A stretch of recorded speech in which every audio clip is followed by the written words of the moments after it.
Chapter 3. "There are 3 stages in your reintegration," said O'Brien. "There is learning, there is understanding, and there is acceptance. It's time for you to enter upon the 2nd stage." As always, Winston was lying flat on his back, but of late his bonds were looser.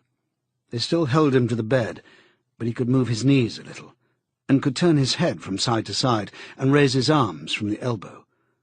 The dial also had grown to be less of a terror.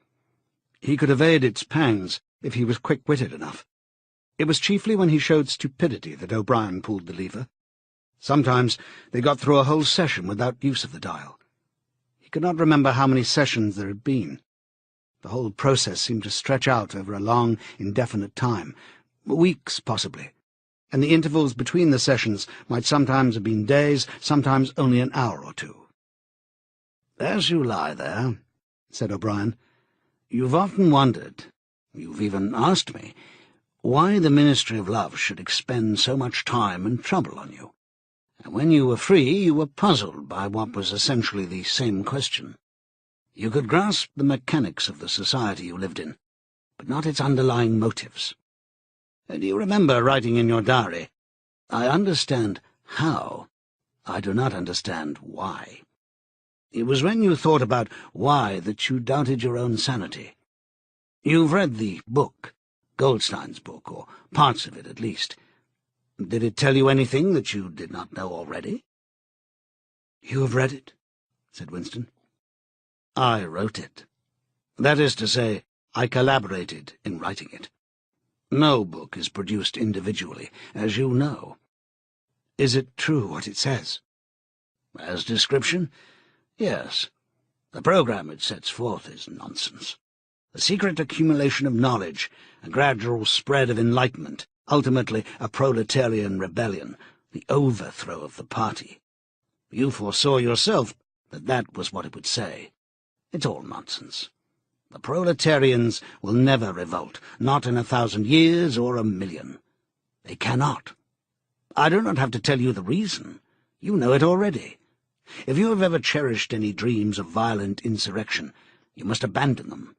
There is no way in which the party can be overthrown. The rule of the party is forever. Make that the starting point of your thoughts." He came closer to the bed. "Forever," he repeated.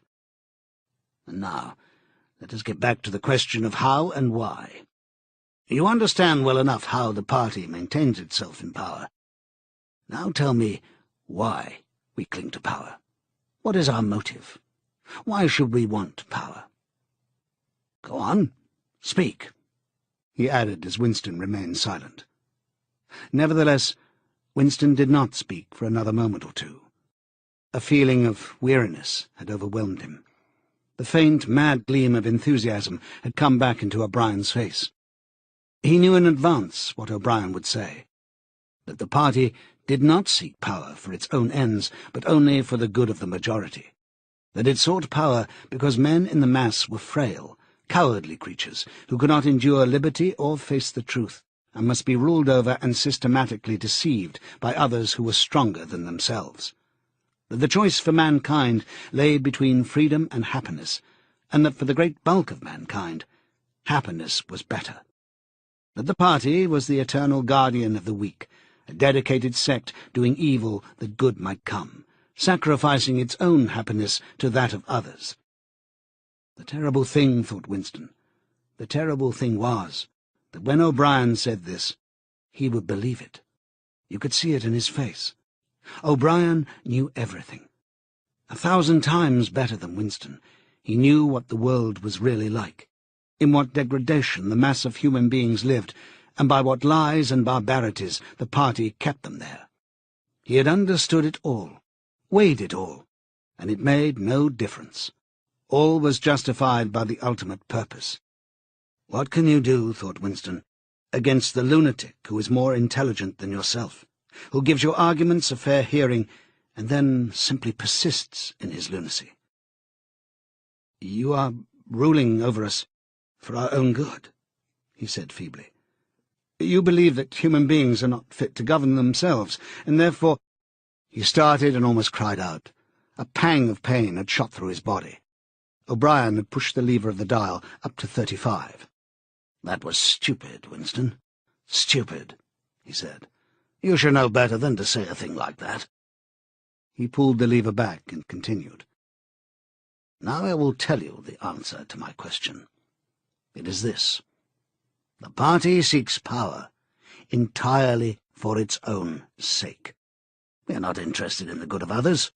We're interested solely in power, not wealth or luxury or long life or happiness. Only power, pure power.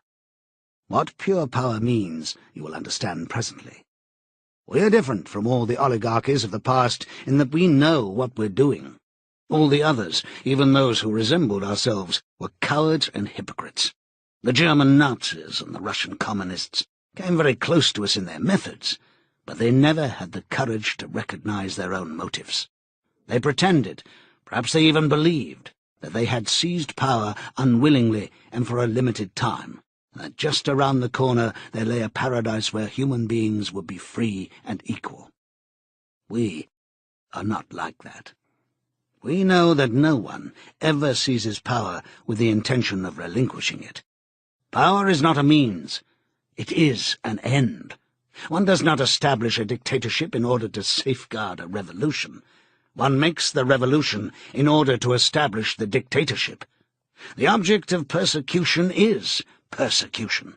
The object of torture is torture. The object of power is power. Now do you begin to understand me?" Winston was struck, as he had been struck before, by the tiredness of O'Brien's face. It was strong and fleshy and brutal. It was full of intelligence and a sort of controlled passion, before which he felt himself helpless. But it was tired. There were pouches under the eyes. The skin sagged from the cheekbones. O'Brien leaned over him, deliberately bringing the worn face nearer. "You're thinking," he said, "that my face is old and tired. You're thinking that I talk of power, and yet I am not even able to prevent the decay of my own body. Can you not understand, Winston, that the individual is only a cell? The weariness of the cell is the vigour of the organism. Do you die when you cut your fingernails?" He turned away from the bed and began strolling up and down again, one hand in his pocket. "We are the priests of power," he said. "God is power. But at present, power is only a word so far as you are concerned. It's time for you to gather some idea of what power means. The first thing you must realize is that power is collective. The individual only has power insofar that he ceases to be an individual. You know the party slogan, 'Freedom is slavery'? Has it ever occurred to you that that is reversible? Slavery is freedom. Alone, free, the human being is always defeated. It must be so, because every human being is doomed to die, which is the greatest of all failures. But if he can make complete, utter submission, if he can escape from his identity, if he can merge himself in the party, so that he is the party, then he is all-powerful and immortal. The second thing for you to realize is that power is power over human beings, over the body, but above all, over the mind. Power over matter, external reality as you would call it, is not important. Already our control over matter is absolute. For a moment Winston ignored the dial. He made a violent effort to raise himself into a sitting position, and merely succeeded in wrenching his body painfully. "But how can you control matter?" he burst out. "You don't even control the climate or the law of gravity. And there are disease, pain, death." O'Brien silenced him with a movement of his hand. "We control matter because we control the mind. Reality is inside the skull. You will learn by degrees, Winston. There is nothing that we could not do. Invisibility, levitation, anything. I could float off this floor like a soap bubble if I wished to. I do not wish to, because the party does not wish it. You must get rid of those 19th century ideas about the laws of nature. We make the laws of nature. But you do not. You're not even masters of this planet. What about Eurasia and East Asia? You've not conquered them yet. Unimportant. We shall conquer them when it suits us. And if we did not, what difference would it make? We can shut them out of existence. Oceania is the world. But the world itself is only a speck of dust, and man is tiny, helpless. How long has he been in existence? For millions of years the earth was uninhabited. Nonsense. The earth is as old as we are, no older. How could it be older? Nothing exists except through human consciousness. But the rocks are full of the bones of extinct animals. Mammoths and mastodons and enormous reptiles, which lived here long before man was ever heard of. Have you ever seen those bones, Winston? Of course not. 19th century biologists invented them. Before man, there was nothing. After man, if he could come to an end, there would be nothing. Outside man, there is nothing. But the whole universe is outside us. Look at the stars. Some of them are a million light-years away. They're out of our reach forever. What are the stars? Said O'Brien indifferently. They're bits of fire a few kilometers away. We could reach them if we wanted to, or we could blot them out. The earth is the center of the universe. The sun and the stars go round it. Winston made another convulsive movement. This time he did not say anything. O'Brien continued, as though answering a spoken objection. For certain purposes, of course, that is not true. When we navigate the ocean, or when we predict an eclipse, we often find it convenient to assume that the earth goes round the sun and that the stars are millions upon millions of kilometers away. But what of it? Do you suppose it is beyond us to produce a dual system of astronomy? The stars can be near or distant, according as we need them. Do you suppose our mathematicians are unequal to that? Have you forgotten double-think? Winston shrank back upon the bed. Whatever he said, the swift answer crushed him like a bludgeon. And yet he knew that he was in the right. The belief that nothing exists outside your own mind, surely there must be some way of demonstrating that it was false. Had it not been exposed long ago as a fallacy? There was even a name for it, which he had forgotten. A faint smile twitched the corners of O'Brien's mouth as he looked down at him. "I told you, Winston," he said, "that metaphysics is not your strong point. The word you're trying to think of is solipsism. But you're mistaken. This is not solipsism. Collective solipsism, if you like, but that is a different thing. In fact, the opposite thing. All this is a digression," he added in a different tone. "The real power, the power we have to fight for night and day, is not power over things, but over men." He paused, and for a moment assumed again his air of a schoolmaster questioning a promising pupil. "How does one man assert his power over another, Winston?" Winston thought. "By making him suffer," he said. "Exactly. By making him suffer. Obedience is not enough. Unless he is suffering, how can you be sure that he is obeying your will and not his own? Power is in inflicting pain and humiliation. Power is in tearing human minds to pieces and putting them together again in new shapes of your own choosing. Do you begin to see, then, what kind of world we are creating?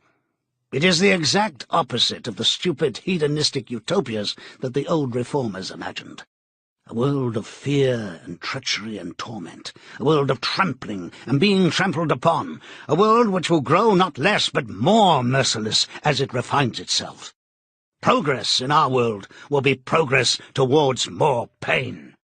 The old civilizations claimed that they were founded on love or justice. Ours is founded upon hatred. In our world there will be no emotions except fear, rage, triumph, and self-abasement. Everything else we shall destroy. Everything. Already we are breaking down the habits of thought which have survived from before the Revolution.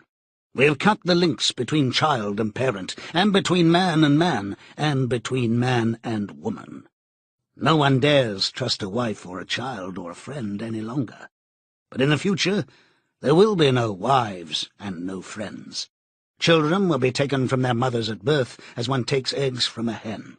The sex instinct will be eradicated. Procreation will be an annual formality like the renewal of a ration card. We shall abolish the orgasm. Our neurologists are at work upon it now. There will be no loyalty except loyalty toward the party. There will be no love except the love of Big Brother. There will be no laughter except the laugh of triumph over a defeated enemy. There will be no art, no literature, no science. When we are omnipotent, we shall have no more need of science. There will be no distinction between beauty and ugliness. There will be no curiosity, no enjoyment of the process of life. All competing pleasures will be destroyed. But always, do not forget this, Winston, always there will be the intoxication of power, constantly increasing and constantly growing subtler. Always, at every moment, there will be the thrill of victory, the sensation of trampling on an enemy who is helpless. If you want a picture of the future, imagine a boot stamping on a human face forever. He paused, as though he expected Winston to speak. Winston had tried to shrink back into the surface of the bed again. He could not say anything. His heart seemed to be frozen. O'Brien went on. And remember that it is forever. The face will always be there to be stamped upon. The heretic, the enemy of society, will always be there, so that he can be defeated and humiliated over again. Everything that you have undergone since you have been in our hands, all that will continue, and worse. The espionage, the betrayals, the arrests, the tortures, the executions, the disappearances will never cease. It will be a world of terror as much as a world of triumph. The more the party is powerful, the less it will be tolerant. The weaker the opposition, the tighter the despotism. Goldstein and his heresies will live forever. Every day, at every moment, they will be defeated, discredited, ridiculed, spat upon. And yet they will always survive. This drama that I have played out for you during 7 years will be played out over and over again, generation after generation, always in subtler forms. Always we shall have the heretic here at our mercy, screaming with pain, broken up, contemptible, and in the end, utterly penitent, saved from himself, crawling to our feet of his own accord. That is the world that we are preparing, Winston. A world of victory after victory, triumph after triumph after triumph. An endless pressing upon the nerve of power. You are beginning, I can see, to realize what that world will be like. But in the end, you will do more than understand it. You will accept it, welcome it, become part of it. Winston had recovered himself sufficiently to speak. "You can't," he said weakly. "What do you mean by that remark, Winston?" "You could not create such a world as you have just described. It is a dream. It is impossible." "Why?" "It is impossible to found a civilization on fear and hatred and cruelty. It would never endure." "Why not?" "It would have no vitality. It would disintegrate. It will commit suicide." "Nonsense. You're under the impression that hatred is more exhausting than love. Why should it be? And if it were, what difference would that make? Suppose that we chose to wear ourselves out faster. Suppose that we quicken the tempo of human life till men are senile at 30. Still, what difference would it make? Can you not understand that the death of the individual is not death? The party is immortal."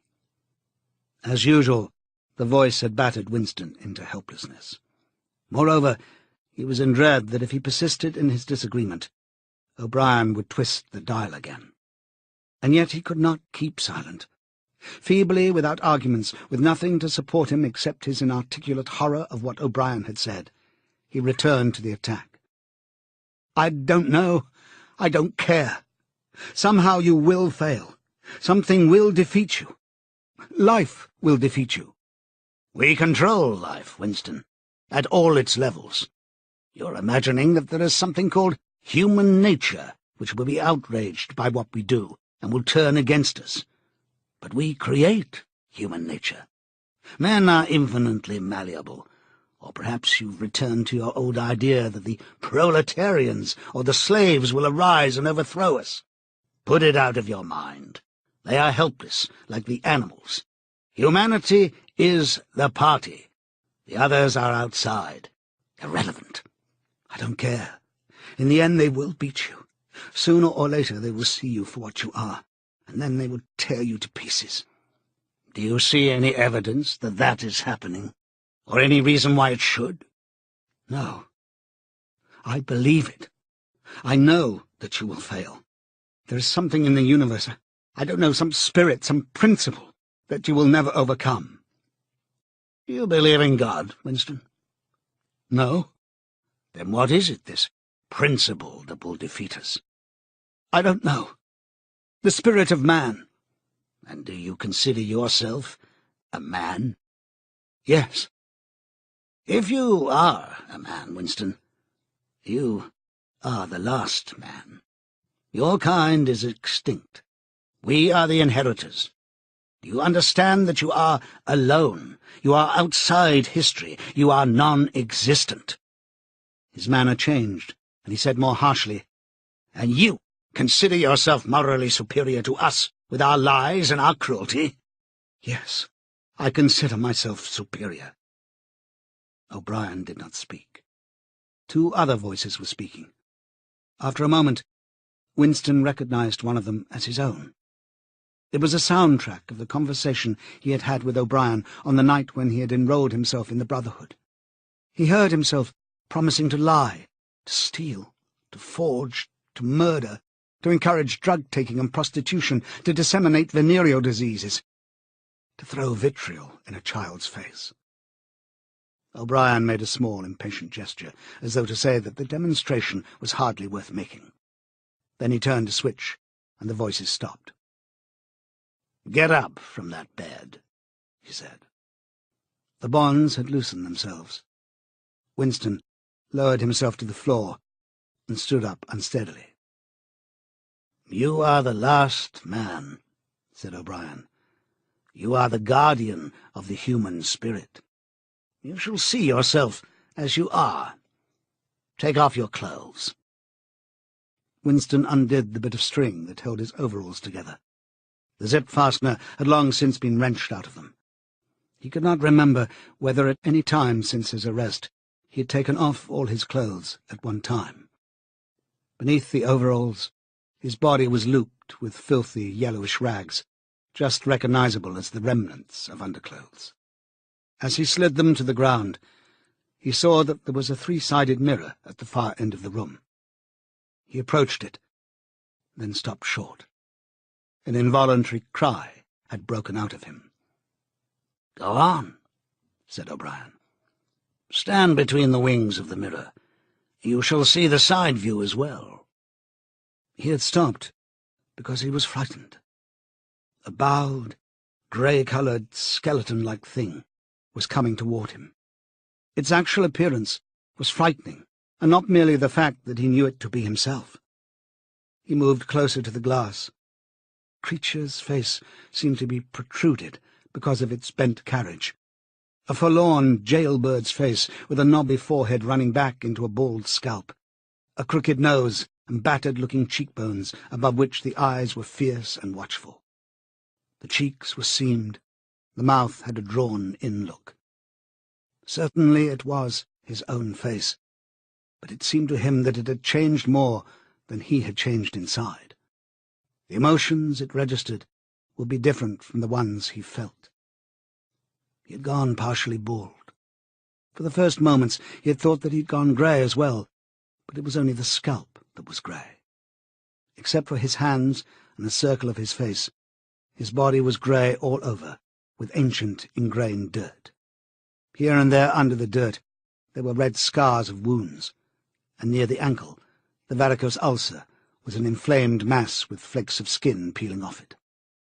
But the truly frightening thing was the emaciation of his body. The barrel of the ribs was as narrow as that of a skeleton. The legs had shrunk so that the knees were thicker than the thighs. He saw now what O'Brien had meant about seeing the side view. The curvature of the spine was astonishing. The thin shoulders were hunched forward so as to make a cavity of the chest. The scraggy neck seemed to be bending double under the weight of the skull. At a guess, he would have said that it was the body of a man of 60, suffering from some malignant disease. "You have thought sometimes," said O'Brien, "that my face, the face of a member of the inner party, looks old and worn. What do you think of your own face?" He seized Winston's shoulder and spun him round so that he was facing him. "Look at the condition you're in," he said. "Look at this filthy grime all over your body. Look at the dirt between your toes. Look at that disgusting running sore on your leg. Do you know that you stink like a goat? Probably you have ceased to notice it. Look at your emaciation. Do you see? I can make my thumb and forefinger meet round your bicep. I could snap your neck like a carrot. Do you know that you have lost 25 kilograms since you've been in our hands? Even your hair is coming out in handfuls. Look." He plucked at Winston's head and brought away a tuft of hair. "Open your mouth. 9, 10, 11 teeth left. How many had you when you came to us? And the few you have are dropping out of your head. Look here." He seized one of Winston's remaining front teeth between his powerful thumb and forefinger. A twinge of pain shot through Winston's jaw. O'Brien had wrenched the loose tooth out by the roots. He tossed it across the cell. "You are rotting away," he said. "You are falling to pieces. What are you? A bag of filth. Now turn round and look into that mirror again. Do you see that thing facing you? That is the last man. If you are human, that is humanity. Now put your clothes on again." Winston began to dress himself, with slow, stiff movements. Until now, he had not seemed to notice how thin and weak he was. Only one thought stirred in his mind, that he must have been in this place longer than he'd imagined. Then suddenly, as he fixed the miserable rags around himself, a feeling of pity for his ruined body overcame him. Before he knew what he was doing, he had collapsed onto a small stool that stood beside the bed, and burst into tears. He was aware of his ugliness, his gracelessness, a bundle of bones in filthy underclothes, sitting weeping in the harsh white light. But he could not stop himself. O'Brien laid a hand on his shoulder, almost kindly. "It will not last forever," he said. "You can escape from it whenever you choose. Everything depends on yourself." "You did it," sobbed Winston. "You reduced me to this state." "No, Winston. You reduced yourself to it. This is what you accepted when you set yourself up against the party. It was all contained in that first act. Nothing has happened that you did not foresee." He paused, and then went on. "We have beaten you, Winston. We have broken you up. You have seen what your body is like. Your mind is in the same state. I do not think there can be much pride left in you. You've been kicked and flogged and insulted. You've screamed with pain. You've rolled on the floor in your own blood and vomit. You've whimpered for mercy. You've betrayed everybody and everything. Can you think of a single degradation that has not happened to you?" Winston had stopped weeping, though the tears were still oozing out of his eyes. He looked up at O'Brien. "I have not betrayed Julia," he said. O'Brien looked down at him thoughtfully. "No," he said. "No, that is perfectly true. You have not betrayed Julia." The peculiar reverence for O'Brien, which nothing seemed able to destroy, flooded Winston's heart again. How intelligent, he thought. How intelligent. Never did O'Brien fail to understand what was said to him. Anyone else on earth would have answered promptly that he had betrayed Julia. For what was there that they had not screwed out of him under the torture? He had told them everything he knew about her habits, her character, her past life. He had confessed in the most trivial detail everything that had happened at their meetings, all that he had said to her and she to him, their black market meals, their adulteries, their vague plottings against the party, everything. And yet, in the sense in which he intended the word, he had not betrayed her. He had not stopped loving her. His feeling toward her had remained the same. O'Brien had seen what he meant, without the need for explanation. "Tell me," he said, "how soon will they shoot me?" "It might be a long time," said O'Brien. "You are a difficult case, but don't give up hope. Everyone is cured sooner or later. In the end, we shall shoot you."